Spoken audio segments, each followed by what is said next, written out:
neza nshuti z'Isumo Ngari Limited. Uyu munsi tugiye kureba inkuru itangaje kuri filime ya John Wick.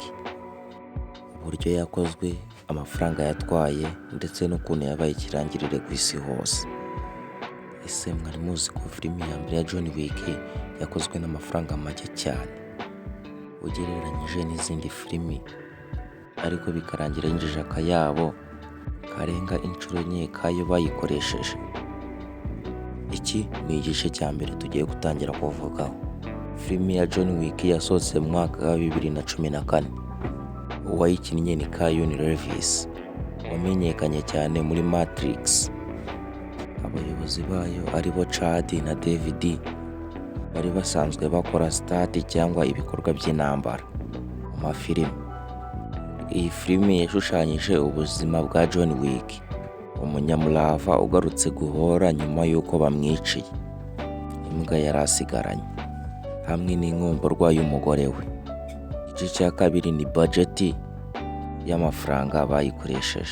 Filime ya mbere ya John Wick yatwaye miliyoni 20. Ayo ni make cyane mu ruganda rwa Hollywood, aho amafilime asanzwe atwara miliyoni 100 kuzamura. Ariko se byagenze gute John Wick yarakunzwe cyane ikinjiza miliyoni 86? Tugaruke ku gice cya gatatu. Mu kuyikora, benshi mu bakinnye iyi filime ntibari bazwi. Filime yafatiwe mu bice bitandukanye bya Amerika, cyane cyane New York. Yakoreshejwe cyane nijoro mu buryo bwo gufata amashusho. Bwabaye bushya, amashusho aciye bugufi, amabara y'ijoro n'amalayiti y'umuhondo n'umuntu maze bikurura ijoro. Keanu Reeves ubwe yakoze imyitozo ya gisirikare yo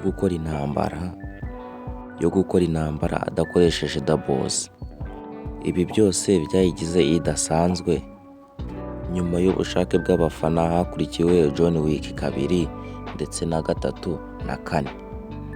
Zose zarushijweho gukunda no kwinjiza amafaranga menshi cyane. Urugero, John Wick chapitre ya 4 yatwaye miliyoni 100, ariko nayo yinjije akayabo ka miliyoni 400 z'idolari y'Amerika. Filime nziza bitwereka ko igomba gutwara amafaranga kugira ngo ibikomeye, ariko ibi siko byagenze kuri filime ya John Wick. Ese nawe wigize ureba John Wick, ni iyihe chapitre wakunze kurusha izindi?